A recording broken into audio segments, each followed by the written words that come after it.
What's up, guys? Horror Man back for another review. So I just wanted to do a quick review of the Loot Fright NECA Toys / Loot Crate box that just came out. And it's part of a series of different Universal Monsters and Loot Fright related crossovers. And it kind of goes back to that old Burger King Happy Meal days, which is really cool. Now this box, this crate, does include some other items. I'll show that in a real quick separate video.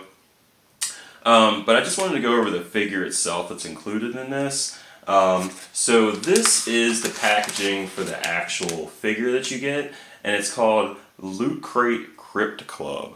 Which is a really cool take on Burger King Kids Club, and even the writing and the coloring is just like that old Burger King style packaging.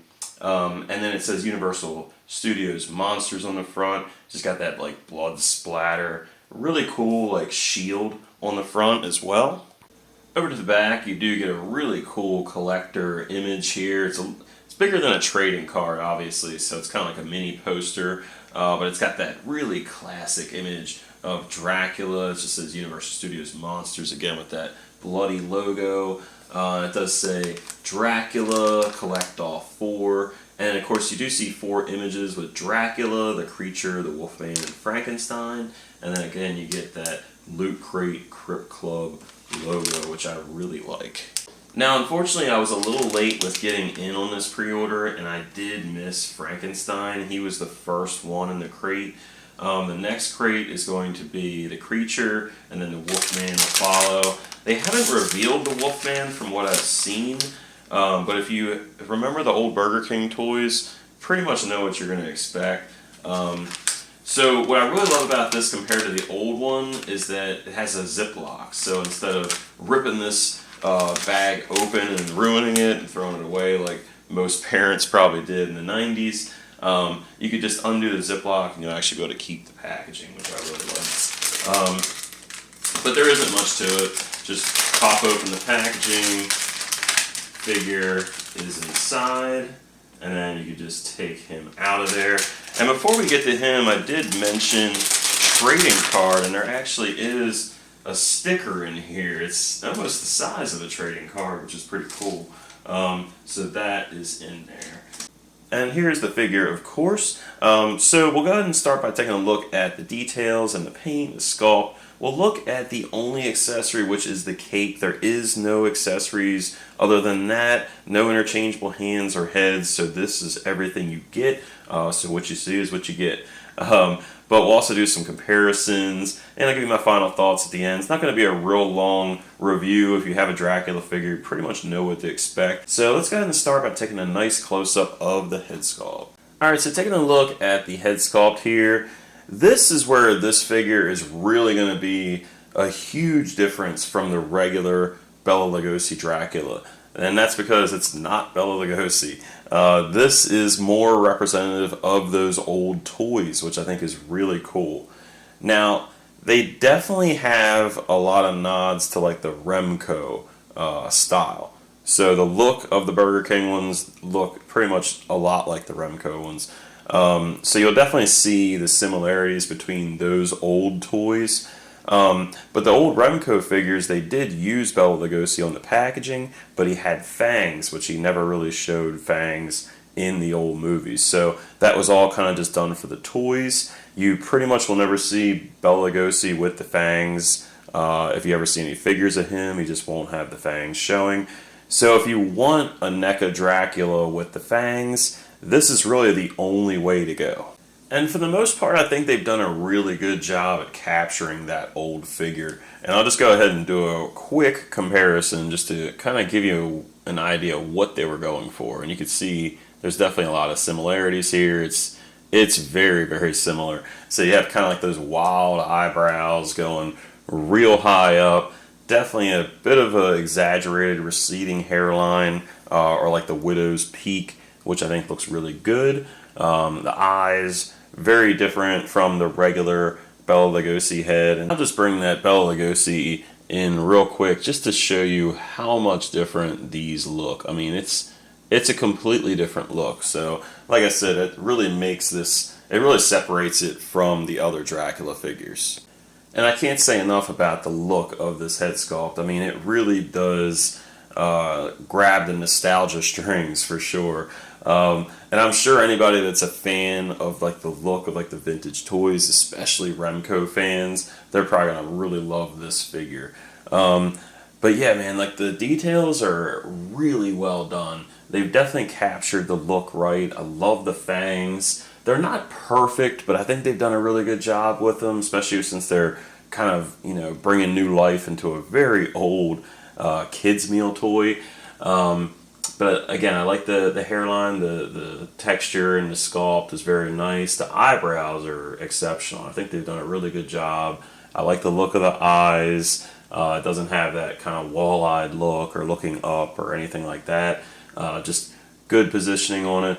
I mean, I'm going to grade the head sculpt harder just because it's really the only difference between this and the other figures of Dracula. So it's really all you can look at with this figure. I mean, this is what's going to determine if you need this figure or not. But I really think they've done a great job on it. It looks just like that old toy. And just getting a nice profile shot of that head sculpt, you can really see the brow has that kind of like snarl to it. So he's definitely got that kind of evil look going on with his head sculpt. So I definitely like that as well. Great sculpt on the ears, of course. There is a little bit of a texture on the skin. The paint's just a little thick.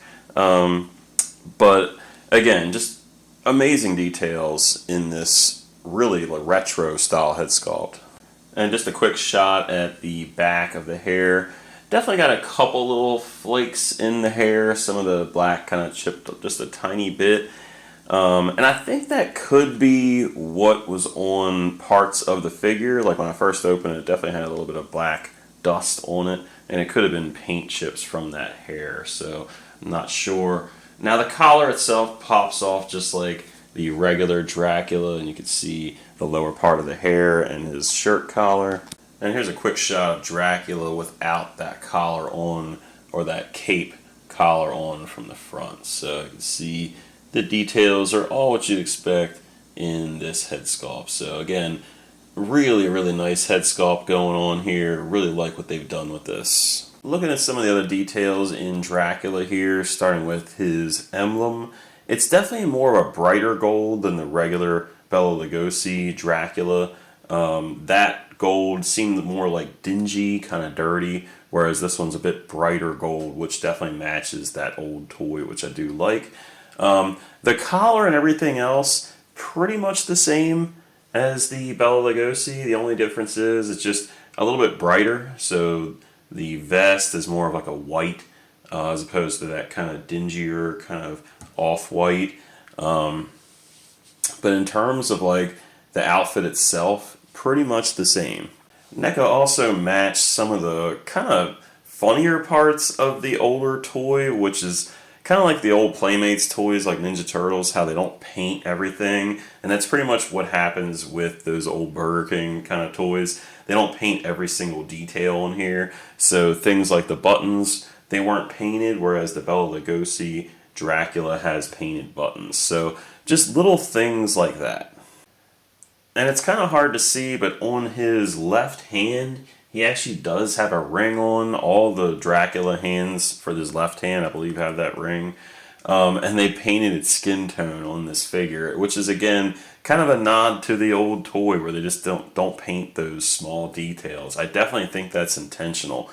Now, one thing I'm not sure is intentional, which I doubt it is, like I said, with the black, there was a little bit on his nose and there's a little bit on his hands, too.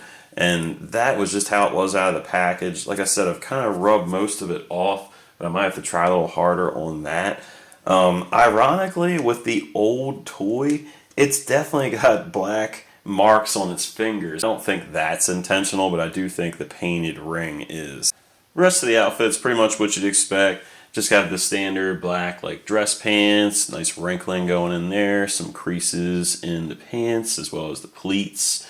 You do have some peg holes on the feet. He stands pretty good, but he does have the dress shoes, which always have the heel.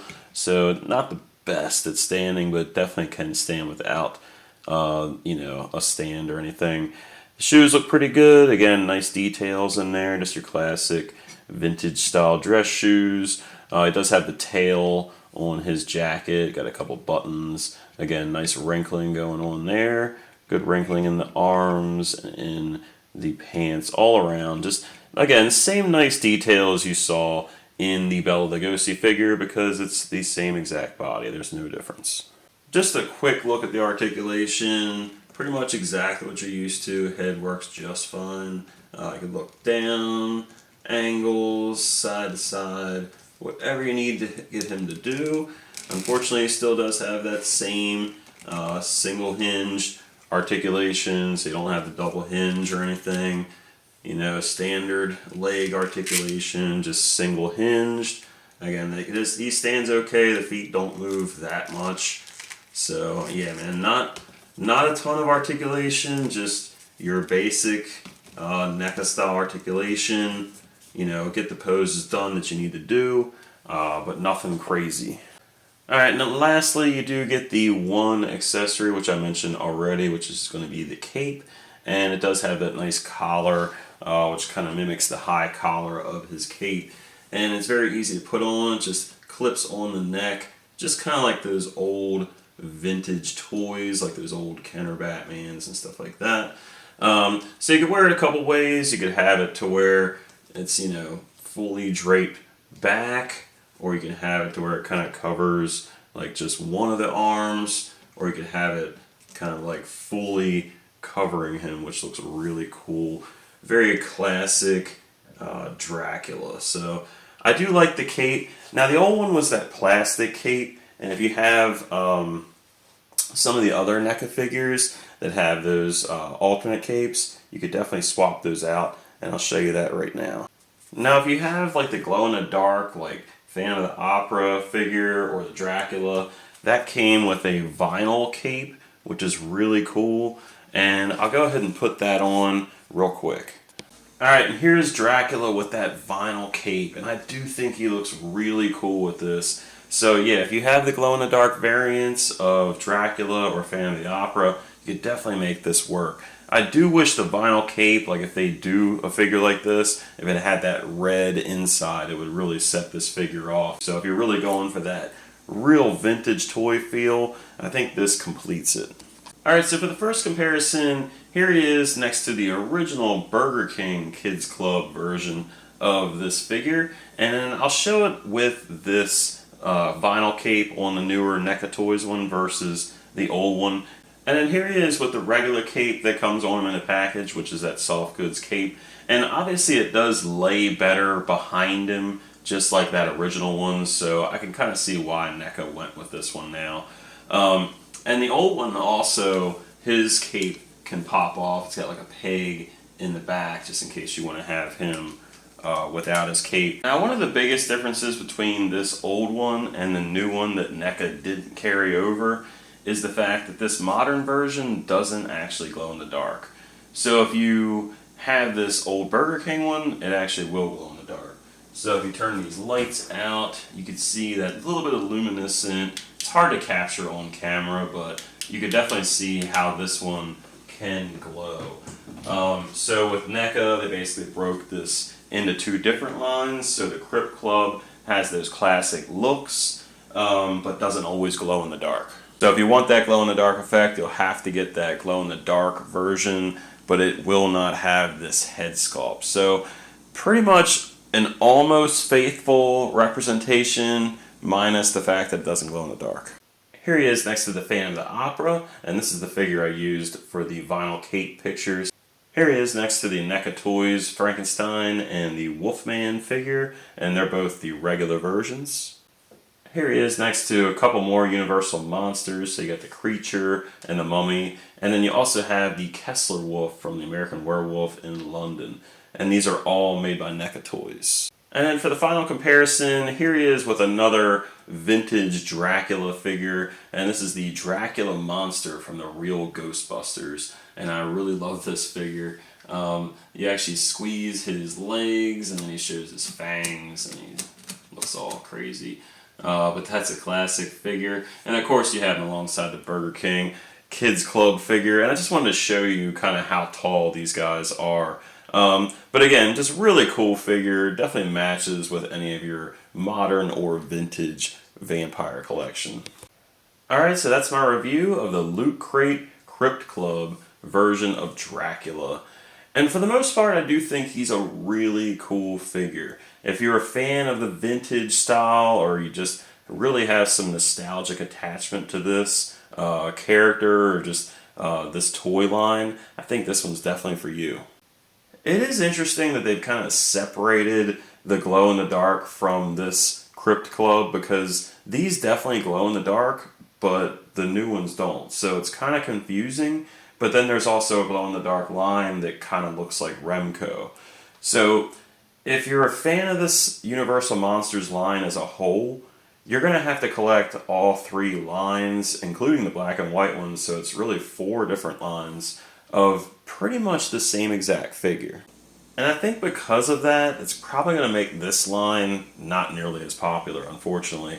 Now, they only have 4 different figures planned, so it's not a huge line compared to where the glow-in-the-dark, I mean, they have so many different characters, they can obviously make all of those glow-in-the-dark, whereas they only have 4 different characters in this line. So having new sculpting or adding like the clear elements or glow-in-the-dark, all that's going to add up. So I could see why they wanted to make it a little bit more basic. And for the price range of $34.99 for the entire crate, it is a pretty good price, because you're basically going to pay about 35 bucks for the figure alone. Now granted, this doesn't come with the accessories and interchangeable parts like the regular version does, but you do get some different items in that crate that definitely add up. So I think overall for the $35 price, this is a pretty good value. But while it is a good value, I could definitely see why people were still a bit hesitant to sign on to another Loot Crate subscription, because of all the TMNT, drama that was kind of happening. So I could definitely relate to that, but at the same time, I definitely don't want to miss out on this. And as I stated, it's only a 4 crate subscription, and if you've already missed this one and the Frankenstein, you're only looking at 2 crates. Now, I can't say for sure if it won't continue after those. It could be another Loot Fright subscription that keeps going, and this will auto-renew. So if you don't want any more than the 1 crate, or if you just want to stop it at a certain point, just make sure to cancel it. So don't forget that. But yeah, man, overall, I really do think it's a really cool figure. I like this nostalgia type, action figure, and for me personally, it was definitely a pickup. And even though it had drama with Loot Crate, I just had to have this. So, but thanks for watching my review. Like I said, I will have a quick unboxing of the Loot Fright box, just basically what's in the box besides the figure. So stay tuned for that. If you like the video, go ahead and leave a like. If you want to subscribe, do that too. I have a ton of horror and monster related action figure reviews on here. If you have a comment or question, leave that in the comments section below. I'd love to hear your thoughts on this action figure line. And until next time, guys, see you.